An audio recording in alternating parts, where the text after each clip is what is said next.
Tem uma pergunta que diz: a Berkshire detém mais de 300 bilhões em caixa e investimentos de curto prazo,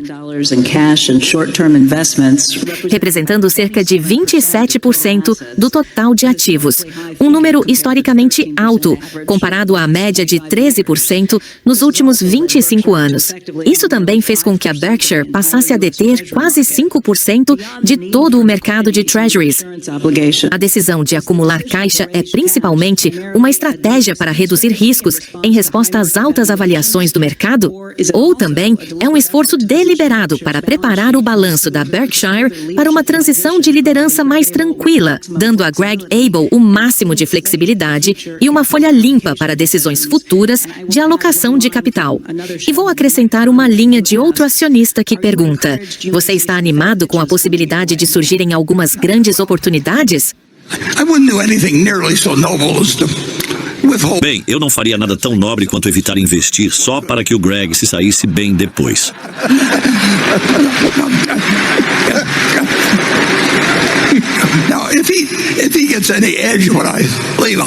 Se ele tiver alguma vantagem quando eu sair, vou ficar ressentido. A quantidade de caixa que temos é... Chegamos bem perto de gastar 10 bilhões há pouco tempo, por exemplo. Mas gastaríamos 100 bilhões. Essas decisões não são difíceis de tomar.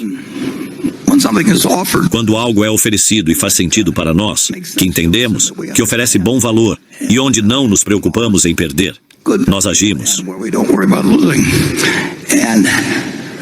O único problema no ramo de investimentos é que as oportunidades não aparecem de forma ordenada. E nunca vão aparecer. Não é como se, todos os dias, o histórico geral fosse sensacional. Isso não é um produto previsível.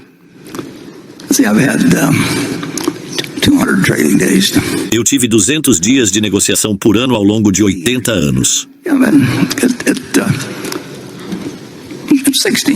Foram 16 mil dias de negociação. Seria ótimo se todo dia você tivesse 4 oportunidades igualmente atrativas. You got 4 opportunities or something like that, and they were expected to be equally attractive. Se eu estivesse operando um jogo de apostas, eu saberia que, todo dia, minha margem de lucro seria de 40% do que fosse movimentado. A única coisa que variaria seria o volume apostado. Mas esse não é o tipo de negócio que operamos. Estamos em um negócio extremamente oportunista. E o Charlie sempre achou que eu fazia coisas demais. Ele acreditava que, se fizéssemos cerca de 5 boas operações ao longo da vida, teríamos um resultado melhor do que fazendo 50. E que nunca nos concentramos o suficiente. Então, se temos agora 335 bilhões em títulos da dívida emitidos pelo governo dos Estados Unidos, preferiríamos ter condições de mercado em que ficássemos com, digamos, apenas 50 bilhões. Mas esse não é o jeito que esse negócio funciona.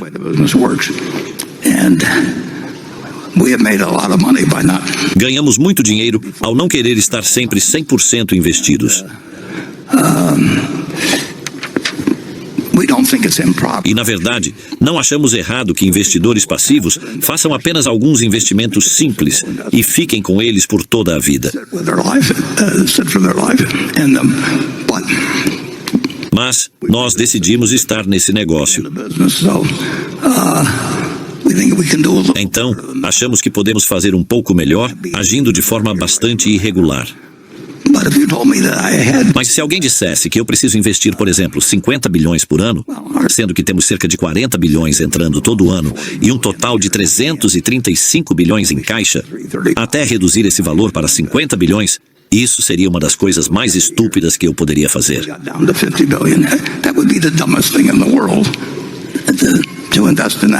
Oportunidades extraordinárias aparecem muito raramente.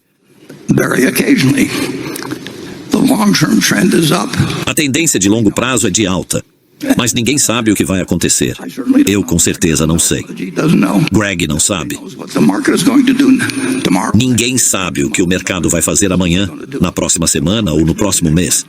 Ninguém sabe o que os negócios vão fazer nesse mesmo período. Mas todo mundo passa o tempo todo falando sobre isso. Porque é fácil falar disso. Mas isso não tem nenhum valor. Nunca encontrei alguém cuja opinião sobre esse assunto eu quisesse ouvir.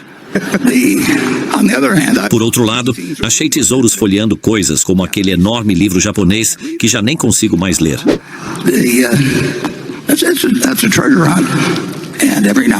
E de vez em quando você encontra algo. Ocasionalmente, muito ocasionalmente. Mas vai acontecer de novo. Eu não sei quando. Pode ser semana que vem. Pode ser daqui a 5 anos. Mas não vai demorar 50 anos. Seremos bombardeados por oportunidades que nos farão ficar felizes por termos o caixa em mãos. Seria muito mais divertido se isso acontecesse amanhã. Mas é muito improvável que aconteça amanhã. Muito, muito improvável. Mas não é improvável que aconteça em 5 anos. E com o tempo a probabilidade vai aumentando. É como a morte. Se você tem 10 anos, a chance de morrer no dia seguinte é pequena. Mas se você tiver 115 anos, é quase certeza.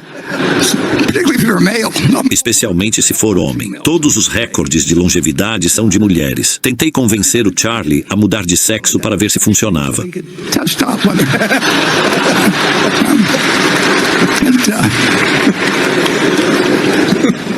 Mesmo assim, ele se saiu bem para um homem. Okay.